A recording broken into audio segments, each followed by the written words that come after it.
Welcome to speedlearning.com। दोस्तों, मैं पंकज जैन आपको स्टॉक मार्केट की, कमोडिटी और फॉरेक्स ट्रेडिंग की एक एक बारीकी सिखाने की कोशिश कर रहा हूँ। आप लोगों का सपोर्ट चाहिए। अभी सवाल आ रहे थे बहुत सारे वीडियोस में, जिसमें लोग ये पूछ रहे थे कि सर स्टॉप लॉस बाइंग कैसे होती है, स्टॉप लॉस सेलिंग कैसे होती है।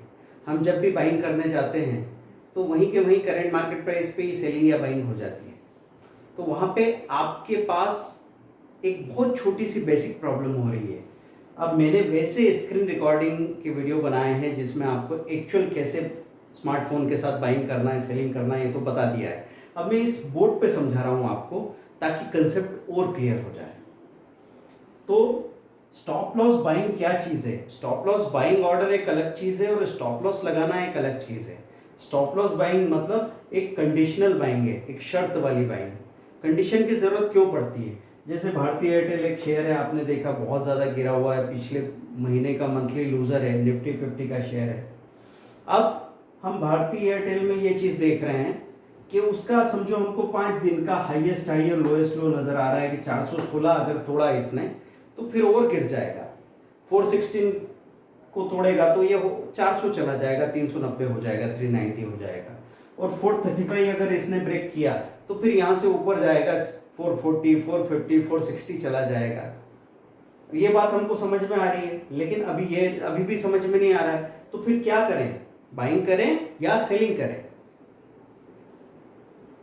तो बाइंग सेलिंग का सॉल्यूशन सबसे अच्छा क्या है? आप 435 के ऊपर स्टॉप लॉस बाइंग ऑर्डर लगा दें। Stop loss buying, stop loss buying कैसे लगती है कि हमने ऑर्डर टाइप में यहाँ पे आरएल लिखा होता है। आरएल मतलब रेगुलर लॉट। हाँ, तो इसकी बजाय हम यहाँ पे क्या कर रहे हैं? SL, stop loss order. आपका जब आप F1 करते हैं या बाय ऑर्डर फॉर्म सामने आता है ब्लू कलर का, तो वहाँ पे आरएल के बजाय आपने चुना एसएल। जैसे ही आप एसएल चुनते हैं तो वहाँ पे प्राइस के 2 कॉलम खुल जाते हैं, एक ट्रिगर प्राइस है, एक बाय प्राइस। तो ट्रिगर प्राइस में हमने ये हाई का प्राइस 435 डाल दिया और बाय प्राइस में हमने उससे थोड़ा ऊपर का गैप पे प्राइस डाल दिया 435.4। मोटा मोटा नियम ये बता दूं मैं आपको कि यहाँ पे 0.1% का गैप इसमें रख दिया। 400 रुपये का शेयर था, 1% 4 रुपया होता है, तो 0.1% मतलब 40 पैसा।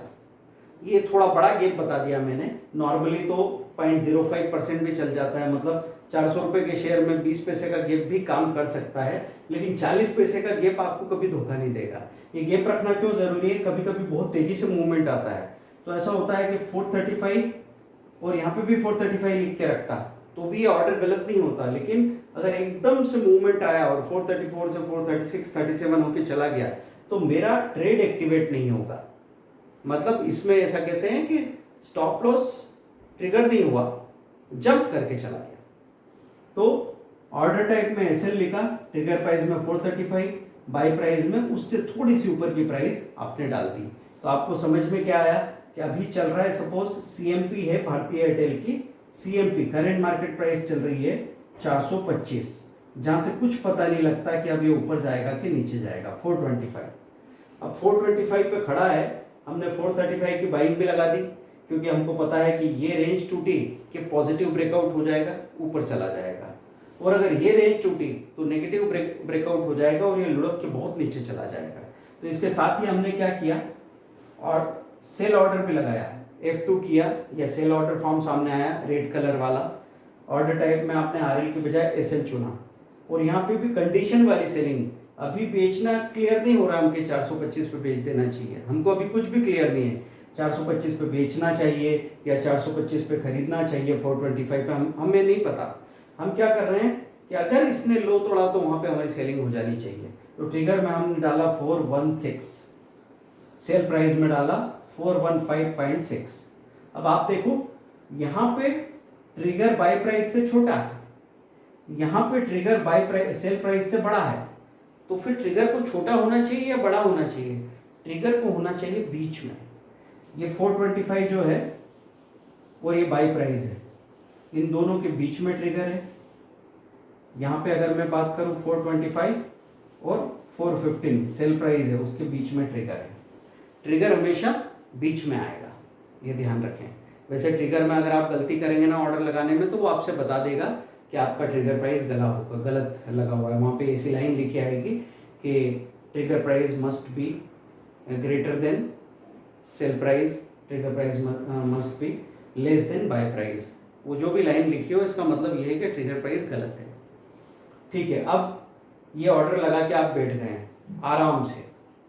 अगर आप अपना काम छोड़ के ऑफिस में भी चले जाएं, है ना, यहाँ पे स्क्रीन पे छोड़ के ऑफिस में चले जाएं, स्क्रीन पे ऑर्डर लगाने के बाद आप अपने बिजनेस में लग जाएं, जो भी करना है करते रहें। एक हाउसवाइफ अपना काम कर रही किचन का, वो उसमें लग जाए। एक स्टूडेंट स्टडी कर रहा है, अपनी स्टडी में लग जाए, ऑर्डर लगा के छोड़ दे, तो कोई बड़ी प्रॉब्लम नहीं है। बस वॉल्यूम का ख्याल रखना कि जितने वॉल्यूम में कुछ भी गड़बड़ आप सहन कर सकें उतना ही बड़ा वॉल्यूम करना, मतलब जितने वॉल्यूम के आप डिलीवरी उठा सकें।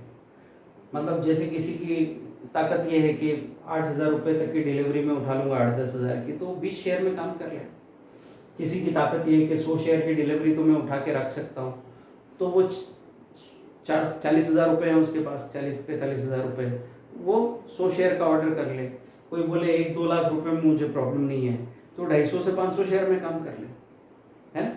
तो ये वॉल्यूम आपको कौन बताएगा? कोई टीचर बताएगा, इसकी ज़रूरत नहीं है। वॉल्यूम पहले आप अपनी कैपेसिटी को पता करो। हमने आपको ये सिखाया वॉल्यूम कैसे अपने लिए तय करना है, लेकिन उसमें आपको अपने आप को देखना होगा कि मेरी कैपेसिटी कितनी है, मेरे पास कैपिटल कितनी है। ठीक है, अब ये बाइंग जब हो जाती है तो आपकी स्टॉप लॉस बाइंग हो चुकी है। ये बाइंग एक्टिवेट होने के बाद जो ऑर्डर लगेगा वो कहलाएगा स्टॉप लॉस। अब जाकर 434.5 पे आपकी बाइंग हो गई, अब आप सोच रहे हैं 432 का स्टॉप लॉस लगा दें, तो फिर आप ये बाइंग एक्टिवेट होने के बाद स्टॉप लॉस लगाएंगे। तो आपके कितने ऑर्डर्स होते हैं? एक बार आपका ट्रेड एक्टिवेट होता है, या तो वो सामने से करते हैं या फिर आप इस तरह के ऑर्डर लगा के रखते हैं। सामने से करना मतलब जो करेंट मार्केट प्राइस चल रही है उसी पे बाइंग या सेलिंग कर दी। आपने हाई पे बाइंग लगा के रखी या लो पे सेलिंग लगा के रखी। अब उसके बाद मूवमेंट आया, अगर ये वाला ट्रेड एक्टिवेट हुआ तो इसके बाद फिर आप बाइंग आपकी एक्टिवेट हो चुकी है। अब आप स्टॉप लॉस किससे लगाएंगे? सेल ऑर्डर से। तो 435 पे बाइंग हो गई है, 432 का सेलिंग ऑर्डर ट्रिगर प्राइस के साथ डालेंगे तो स्टॉप लॉस लगेगा। अभी जब तक ये बाइंग एक्टिवेट नहीं होती तब तक आपको स्टॉप लॉस की जरूरत भी नहीं है और आप लगा भी नहीं सकते। तो स्टॉप लॉस कब लगेगा? जब मेरी बाइंग एक्टिवेट होगी। अभी तक तो मुझे कोई लॉस ही नहीं है ना, मेरे पास ना तो कोई खरीदी की हुई है ना कोई सेलिंग की हुई है, ना तो मेरी कोई बॉट क्वांटिटी है ना कोई सोल्ड क्वांटिटी है। तो जब वो बाइंग हो जाए उसके बाद तो लॉस रोकने का ऑर्डर लगाएंगे, स्टॉप लॉस ऑर्डर। तो मैं एक्चुअली बार बार क्यों समझा रहा हूं, क्योंकि ये स्टॉप लॉस बाइंग ऑर्डर था, एक शर्त वाली बाइंग का, जिसमें हमने एसेल ऑर्डर का इस्तेमाल किया। लेकिन ये स्टॉप लॉस नहीं है, ये स्टॉप लॉस बाइंग ऑर्डर था। फिर हमने बाइंग होने के बाद स्टॉप लॉस लगाया, वो स्टॉप लॉस सेल ऑर्डर से लगाया। ऐसे ही आपने यहाँ स्टॉप लॉस सेलिंग ऑर्डर लगा रखा था। जब आपकी सेलिंग एक्टिवेट हो जाएगी तो इसके बाद फिर आप स्टॉप लॉस कैसे लगाएंगे? यहाँ पे सेलिंग हो चुकी है, मतलब शॉर्ट सेलिंग हो चुकी है। शेयर आपके पास नहीं है पर इंट्राडे में आप शॉर्ट सेलिंग कर सकते हैं। तो एकदम उसने अपना लो तोड़ा, अभी गिरने के चांसेस है, तो अब ये नीचे जाएगा। तो ये चांसेस बनते हैं 410 हो जाए, ये 400 हो जाए। तो हम यहाँ क्या करेंगे, हमारी सेलिंग एक्टिवेट होने के बाद बाय ऑर्डर से 419 रुपये का 419 का स्टॉप लॉस लगा देंगे और वो बाइंग ऑर्डर फॉर्म होगा। स्टॉप लॉस बाइंग से क्यों लगेगा? क्योंकि शॉर्ट सेलिंग एक्टिवेट हुई है ना। तो सेलिंग का स्टॉप लॉस बाइंग के ऑर्डर से लगता है, बाइंग का स्टॉप लॉस सेलिंग के ऑर्डर से लगता है। इसको फिर ध्यान से सुनिएगा। अगर आप बिल्कुल नए हैं तो हो सकता है अभी भी आप कंफ्यूज हो रहे हो, लेकिन जब आप काम करने जाएंगे ना तो आपका कंफ्यूजन सारा क्लियर हो जाएगा। तो दोस्तों ये था stop loss buying, stop loss selling order. और सपोज कई बार मैं आपको पेपर ट्रेडिंग की बात करता हूँ, तो पेपर ट्रेडिंग में क्या कहना चाहता हूँ, पेपर ट्रेडिंग कोई खास नया साइंस नहीं है। पेपर ट्रेडिंग का मतलब है अभी असली पैसा नहीं लगा रहे हैं, अभी हम सिर्फ ये ऑर्डर लगा के बैठे हैं। बाद में हम आए, हमने देखा कि अरे भारतीय एयरटेल तो 444 हो गया और पेपर में हमने लिखा हुआ था कि 435 पे हाई पे हमने बाइंग लगा रखी है। तो कितनी बजे वो बाइंग एक्टिवेट हुई? तो आपको पता लगा 9:50 पे 9:50 पे हुई और 10:20 पे वो 10 रुपये पर चला गया था। तो आपने देखा कि मेरे पास 100 शेयर होते तो मुझे 1,000 रुपये मिलने के चांसेस थे। ये 1,000 रुपये आपको पेपर ट्रेडिंग में प्रॉफिट हुआ, आपने ऐसा माना। अब आप ये मान लो कि पूरे 1,000 रुपये तक तो मैं रुकता भी नहीं, मैं तो 500-600 में ही निकल आता। तो वो आप अपनी ईमानदारी से देखेंगे। पर आपको मौका मिला है पूरे पूरे 10 पॉइंट बुक करने का, उसमें से आप डरते हैं तो 5 पॉइंट बुक करेंगे, 7 पॉइंट बुक करेंगे, जो भी होगा। तो पेपर ट्रेडिंग क्या करता है कि बगैर पैसा लगाए अभी मार्केट के बिहेवियर से आप परिचित हो सकते हैं। अभी जैसे किसी को ये बात समझ में नहीं आती हो कि सर ये ऊपर जाने के बाद और ऊपर जाएगा, ये किसी बात कर रहे हैं, ऐसा होता है क्या? ये नीचे आने के बाद और नीचे जाएगा, ऐसा होता है क्या? अभी हमको यकीन नहीं हो रहा। तो पेपर ट्रेडिंग इसमें आपको मदद करेगी, आपको धीरे धीरे पता लगेगा कि हाँ यही तो होता है। जब कोई रेंज टूटती है और लोअर लेवल टूटता है तो और नीचे जाता है शेयर, हायर लेवल टूटता है तो और ऊपर जाता है शेयर, ये यकीन आपको हो जाएगा।